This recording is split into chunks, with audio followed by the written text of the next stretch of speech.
everybody, welcome back to Crafting and Crime Daily. I'm your host, Rebecca, and I detail true crime stories or live trials. We're waiting for the trial of Chad Daybell to start this month, and that's going to be a good one. But today we're going to do part 3 of the story of the Belanglo Forest murders.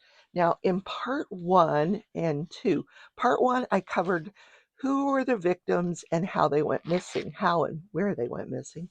In part 2, I detail how the victims were found. Now, the victims were James Gibson, Deborah Everest, Simone Schmidl, Gabor Neugebauer, Anna Habschied, Joanna Walters, and Caroline Clark.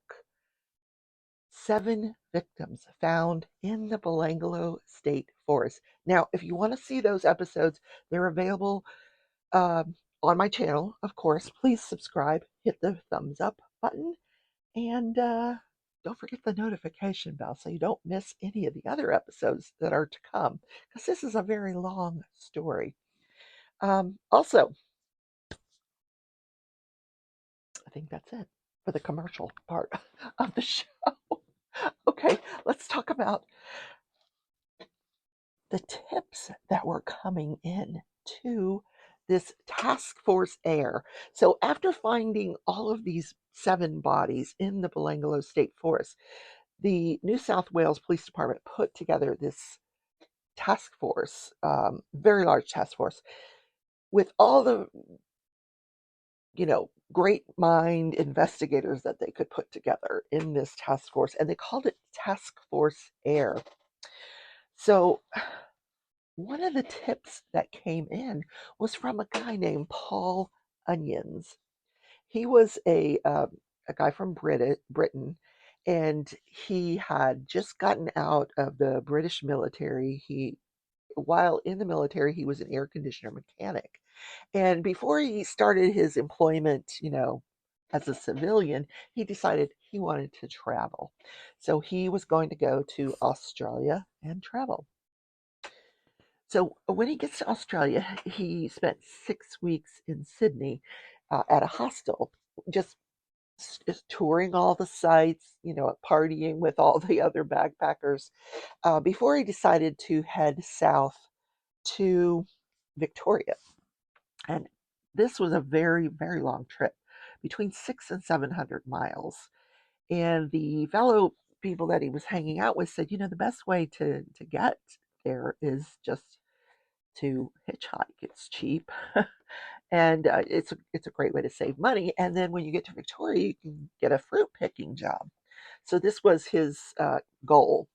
So he sets out on his journey on January 25th of 1990. He takes a train to Liverpool, which is what they had advised him to do, and then to hitchhike there via the Hume Highway towards Melbourne. So on January 25th, 1990, this is 1 month after the first victims were killed. That was James Gibson and Deborah Everest. Paul, he gets out there on the Hume Highway, and he is out there for about an hour hitchhiking, having absolutely no luck, and it's hot. Um, in January in Australia, it's summertime. So he decides he's going to stop in one of the local towns and get a drink and a candy bar. So, payday, that's my favorite. So, I digress. He stops to get the candy bar, and he's approached by this man. He's got dark hair, um, the telltale handlebar mustache. I think you know where this is going. And the guy offers him a ride. He said his name. He said, "Hey, I'm Bill. Do you need a lift?" And he's like, "Yeah, I need a lift." So he graciously accepts the lift, and they set out on the Hume Highway. Now, the man was driving a silver Nissan Patrol 4-wheel drive that had a red stripe, curtains in the back window, so kind of a distinctive vehicle. So he gets in the car with this guy, or the 4-wheel drive. He gets in there with this guy, Bill, and they start chit-chatting, just general stuff. And Bill tells him, hey, my family grew up in Yugoslavia. It's a large family. I've been working for the road department, but I'm taking some time off. I just went through a divorce. All these details about himself. And then uh, obviously Paul is talking about himself too, and he says, I was just got out of the military, and the guy says, "Hey, were you in the special forces?" He's like, "No, I wasn't in the special forces." He goes, after he asked that, and he thought, that's kind of a strange question, but after he asked that, he noticed that Bill kept slowing the vehicle down, and then he would speed up, and then finally Bill tells Paul, I'm going to need to stop soon because we're going to lose the radio signal, and I want to get some of my videotape or my videotape. I want to get some of my cassette tapes out.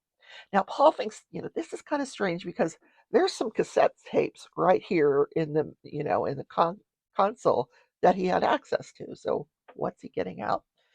So they so they stop right before the entrance to the Malangalo State Forest. When Bill gets out of the car, Paul undoes the seatbelt and he gets out of the car too.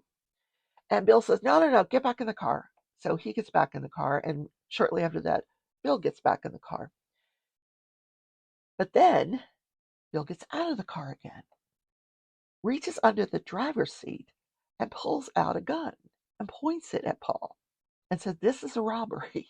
And Paul's thinking, "Robbery? I don't have anything. I have my backpack," and which Bill had thrown in the back seat. So now he's thinking, "What is going on here?" And then the guy, Bill, pulls out a bag of ropes. And now Paul is like, "Oh shit." He's like, "I'm out of here." So he quickly undoes the seatbelt and bolts out of the vehicle. And he starts running and north. And Bill is chasing him with this gun, and Bill fires at him and misses. So now Paul's running zigzag into traffic, and nobody's stopping. As he gets into the median, Bill catches up with him, grabs his shirt. The shirt rips, and Paul is able to get away. Now Paul's thinking, "I'm going to go stand in the southbound lane here, because he's crossed the median. I'm going to stand in the southbound lane, and the next vehicle that comes, I don't care who they are. They can run me over if they want, but I don't know what this guy has planned. But I'm not about this." So he runs out there, and the next vehicle to come along is this van, this woman in a van. So she stops. He jumps in. He pulls the sliding door, jumps in. She's got 5 kids in the back seat and one of her relatives.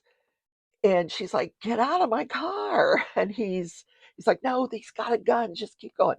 So she pulls through the median and heads north. And then meanwhile, they see the guy. And so she had seen him too. So they get to the police station. She takes him to the police station, and they both give statements. And then the police they take down all the information, and they're like, "We're probably not going to be able to find him because we don't know his last name. You didn't get the license number of the vehicle. And here's $7." They give him $7, then drive him to the British embassy because, in his backpack, he had plane ticket, $500 cash, camera, clothing, gold chain, and his British passport. So he has to go to the embassy to get another passport and to be able to get home. Now he does spend a few more weeks in Australia, and then he returns home. It probably took that long to get his passport, poor guy. So they have this large database. So one of the officers on the task force had read or heard this tip and had taken some notes, and then didn't really do anything with that information. But after Paul read about the murders in his local paper in Britain, he called the task force and they flew him to Australia to give his statement. And lo and behold, the driver of the van had also given a tip, which I talked about in episode 2, which corroborated his statement. So now they knew what kind of vehicle they were looking for and what the description of this driver was. So tips continued to come in, and another person named Paul, he calls in. He happened to be a coworker at the building supply company located in that small town of Barrow, near the Belangolo State Forest, and he worked with a guy named Richard Malat. So Richard had very shy guy, didn't talk much, but if he was high on marijuana, he had loose lips, and he would come to work quite frequently stoned. So Richard is 38 years old, member of the large Malat family, one of the many brothers in the Malat family. He's talking to this coworker, and he tells the coworker, and this is around Easter of 1990, before any of the victims had been found. He tells the coworker, um, I know who killed the Germans. Now, they were all talking about the disappearance of these foreign backpackers, and that's what prompted him to say this. Then in September of 1992, so a few months later, um, everybody was talking about the bodies of Joanne Walters and Caroline Clark being found. And this was a topic of conversation at work at this building supply company. Now, keep in mind, Joanne and Caroline are British, and these are the first two bodies found. So everybody's talking about it. He comments to a coworker, there's two Germans out there, and they haven't been found yet. And then later that same day, he comments to a different coworker. He says, you could pick up anybody on that highway and they would never be found again. And you would never find out who did it. Then a few weeks later, he comments to this Paul guy again that there are more bodies out there. They just haven't been found yet. So this puts the Malat family on this Task Force Air's radar. Um, Plus, Ivan Milat's name had come up in prior tips, but also now they're getting a tip about Alexander Milat. They had visited a local gun club in that Barrow community, and the owner of the gun club says, you need to speak to Alexander Milat, um, 53 years old, another brother in the Milat family. So they go and they interview Alex Milat. And Alex tells them on April 26th of 1992, he was driving with a coworker, a friend, home from the gun club, and they witnessed two vehicles entering the Belangolo State Forest. One of the vehicles was a brown four-wheel drive, and the other one was a car. And he said there were men in both vehicles, and then there was one woman in the back seat of each vehicle. They were both gagged and had two men on either side of them. And when he saw them through the windows, they appeared frightened. So the police are like, "So why didn't you report this to the police?" And he's like, I just figured it was some guys taking some girls into the forest to have some fun. Yeah, I'm stunned. Um, yeah. So they continued to question him, and he started describing these men in incredible detail, what their hairstyle was, mustaches, whatever, what clothing they were wearing, what tattoos they had. And they're thinking, what in the world? You just saw them at a glance through a window. I mean, anyway. So they go and they question this passenger that was with Alexander Malat that day coming home from the gun club. And the passenger says, yeah, we saw a couple of vehicles entering the forest, but I don't remember any women. And so he could not corroborate Alexander Malat's story. So now they're thinking, what? Why would this guy come forward? What was his motive in coming forward with this information? So now the Malat family is like ringing some alarm bells in their head. So what they do is they put together a team of 5 police officers to look into the Malat family. So let's talk a little bit about this. Well, a lot about this Malat family. Their father Stefano Milat grew up in Croatia. He was a Croatian immigrant to Australia, living in the north. He worked in the building trade. He was very strong, and he picked up on all kinds of things. He could do anything that people would ask him to do, and he worked very very diligently at whatever it was he did. But this caused his personal life to be lacking because he was always changing locations, traveling to wherever the work was. So, and he never worked anywhere long enough to set down roots. He himself was from a very large family. He was Catholic. He would, even though he worked a lot, he would go to church every Sunday. Um, and this is where he met his wife, Margaret Elizabeth Pendleton, who at the time was 16 years old. Now he's in his 30s by the time he meets Margaret. So her family at first was like, I don't know about this age difference, but he won them over. He would have dinners with them. And might I add, she was quite smitten with him as well. Too young to know that he really wasn't that great of a catch. But, he showed her attention and she thought, oh, this is romantic. So they fell in love and he won over the family with his stories of, his devout Catholicism and his big family and how he wanted a big family. And he was a family man and a hard worker. And so they consented to the marriage. And she was pregnant with their first child before her 17th birthday. And then thereafter, every year gave birth till they had 14 children. Now, the family had to relocate many, many times. Every time she'd have a baby, the family was growing and they'd had to keep getting a larger and larger home. They finally settled in south of Australia in Liverpool at the edge of the bush. So the kids had access to this vast forest. The boys were taught how to shoot guns from the time they could walk. Dad made sure they knew all about guns.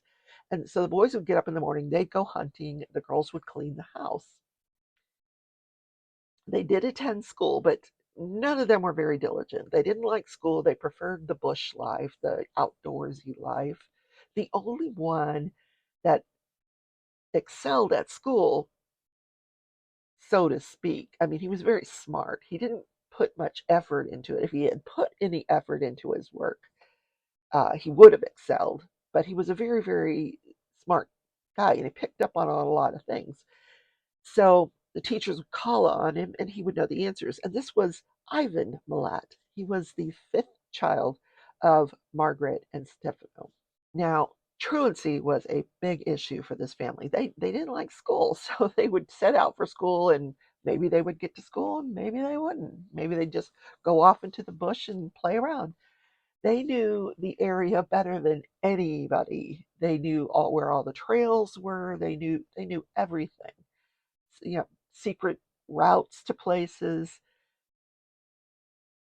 But as a result of the closeness of these siblings in age and the amount of them, they really had no friends outside of their little home, their siblings. So they led a very isolated life, and nobody would have them over because their behavior was very unpredictable. They could be nice one minute, and the next minute they were beating each other up. They they pretty much had their own set of laws. These kids, they just kind of did what they wanted, but they had laws amongst them, and one of those laws was they would take up for each other. They would commit these little crimes or do things that they shouldn't do in town, and the police would go after them, and they would all scatter, go in different directions. Not to mention, they all looked very, very much alike, so you couldn't pin anything on any one of them. Now, Mom Margaret was, she did not believe that any of her kids would do anything wrong. If they got bad reports, oh no, she thought her kids were perfect. But Dad, if he got bad reports, he would beat on the kids. he would discipline them very severely, and the kids would take it. They're like, oh, this is just the cost of having a good time. So, nevertheless, the police were very familiar with these kids. So, eventually, they moved to a place that had even more land, and they decided they were going to farm crops. So, the kids would have to go to school, do their chores, and assist on the farm. They wouldn't get to bed some nights until 2 o'clock in the morning. And Ivan, he was the fifth child out of the 14, he kind of took the leadership role. He was stronger than all of his siblings. He was smarter than all of his siblings. So they looked at him as a leader. And if he beat up on them, he was like his father. He beat them severely, like he would break bones of his siblings, and they didn't despise him for it. They respected him. They the police considered him like more like the alpha of the kids. The guy that's the strongest, smartest. He's the leader. If when they would commit these different crimes, petty crimes, Ivan would take the blame. So when he was 13 years old, he was put into a facility for boys, kind of like a prison. And he spent the next 2 years intensively in studying how to commit crimes. But he also studied, he received a regular education and he excelled at it. And he too, ascended the hierarchy within this boys' place that he was in. He was smarter, he was stronger, and he learned a lot. So he gets out when he's 15 years old and he returns home. Now, while he was there, he had a pen pal, and his pen pal was his younger sister, Margaret, who he really, really loved. He had an affinity for her. And there were rumors that, because these kids were so isolated, that they had incestuous relationships amongst the kids, and he was in love with Margaret. Now, nobody could ever substantiate any of that. And Ivan, like his father, developed this obsessive need for cleanliness and orders, which his mother, she thought that was great. He picked up work working on building sites in addition to the farming. But they weren't making a lot of money on the farm. The crops were not really selling well, but they couldn't not do it because they had invested so much money in it, this family. So they turned to a life of crime, these siblings. So Ivan would plan out their crimes. They were doing burglaries, robberies, car thefts was a big one for them. And Ivan would do all the planning, and he would shoulder the consequences when things happened. So he was in and out of prison constantly. So they eventually graduated to bank robbery, armed bank robbery. So their first armed bank robbery attempt was a total disaster. Ivan plans it. They go into the bank. The tellers they're on to him. They're like, give me the money. They're not giving him the money. And the bank owner or the manager, he's hiding in his office calling for help. They couldn't get into the vault without this bank manager, and they didn't know where he was. So they hear the police coming and they scatter. They do what they always do when confronted by the police. They scattered and went all in different directions.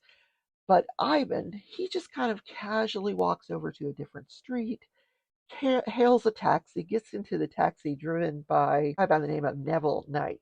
Now, Neville, he thinks it's just regular fare. So he takes the guy to the address where he's told to take him. And when he asks for the fare, Ivan takes out a gun and shoots him in the spine.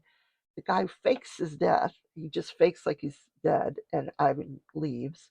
And it took 2 hours for someone to notice that he was in this vehicle. He had been paralyzed and he never regained his abilities. He did survive, but he was left paralyzed. And what was even worse was that another guy, this poor taxi driver, had no memory. He couldn't testify what the guy looked like, what the gun, where he took him. He couldn't remember any of this. So he couldn't help himself in the criminal investigation. So some guy that didn't commit the crime gets convicted of it. And Ivan has no remorse whatsoever that somebody else that he didn't even know was convicted of this crime. And the poor guy, because he kept professing his innocence, had no right to probation because he wasn't going to admit to the crime. So their next bank robbery was quite successful. Ivan planned it to a T and they got away with it. Unfortunately, now the police suspected it was the Malat family, but they had no proof. There was no evidence that they had committed this bank robbery. So this is how this Malat family was living, and they had to kind of lay low after the successful bank robbery because the police, like I said, they suspected it was this Malat family, so they were watching them. So they had kind of had to isolate themselves at home. They couldn't really go anywhere or do any more crimes because they were being watched constantly. So Ivan was kind of going a little stir crazy at home. They'd go out and drive around in their trucks and they'd go hunting and stuff, but they knew that they were being watched. So Ivan, one day, he's at home. They were all homebodies now because they were being watched. Ivan's at home. He goes outside and he sees his sister Margaret, the same one that he was pen pals with in the boys' home. She's in the back of the car, driven by his brother Wally, and he witnesses Wally drive headfirst into traffic, um, head-on collision. He runs to the vehicle, grabs his sister out of the vehicle, who, by the way, her neck had snapped. She was already passed away. He grabs her out of the vehicle and he's trying to get her to come around, and he realizes that she is deceased. And his brothers had to like wrangle him away from her body. He was very, very, very upset. I mean, he really, really loved Margaret. So, what happens to Ivan after the death of his beloved Margaret? I know, we're leaving that there. Yep. Stay tuned for part 4 tomorrow, where I'm going to continue to let you know about the Malat family and how the police honed in on which person committed the Belangolo Forest murders. So, have a great Thursday, everybody, and I will see you tomorrow in Corrupting and Crime Daily. Don't forget, this is available as a podcast on YouTube Music if you're on the go and you want to listen and catch up. Don't forget, watch parts 1 and 2 as well. Take care, everybody. Bye.